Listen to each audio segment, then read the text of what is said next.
بنی اسرائیل کے لیے تورات کے نازل ہونے سے پہلے کھانے کی تمام چیزیں حلال تھیں، سوائے ان کے جو یعقوب نے خود اپنے اوپر حرام کر لی تھیں۔ کہہ دو کہ اگر سچے ہو تو تورات لاؤ اور اسے پڑھو، یعنی دلیل پیش کرو۔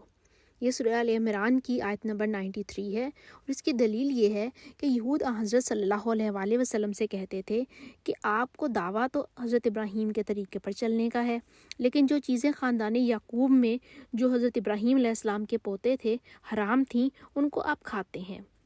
خدا نے اس کی تردید کی اور فرمایا کہ تورات نازل ہونے سے پہلے کھانے کی سب چیزیں یعقوب کو حلال تھیں، مگر وہ جو انہوں نے خود اپنے اوپر حرام کر لی تھیں۔ اس کی کیفیت یہ ہے کہ حضرت یعقوب علیہ السلام ایک گاؤں میں رہتے تھے، وہاں ان کو ارکن نساء کا مرض ہو گیا، جس کی وجہ سے ان کو بہت تکلیف تھی، تو انہوں نے نظر مانی کہ جو چیز مجھ کو بہت محبوب اور مرغوب ہے وہ ترک کر دوں گا، چنانچہ اونٹ کا گوشت کھانا چھوڑ دیا۔ یعقوب کے بیٹوں نے بھی ان کی اتباع میں اونٹ کا گوشت ترک کر دیا۔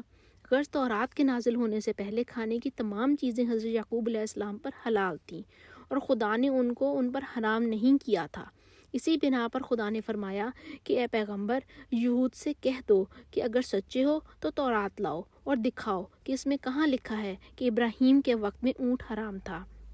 ہاں، یہودیوں کی نافرمانیوں اور گناہوں کے سبب کچھ چیزیں ان پر حرام کر دی گئی تھیں، اور اس سے ان کو ان کی شرارتوں کی سزا دینی مقصود تھی۔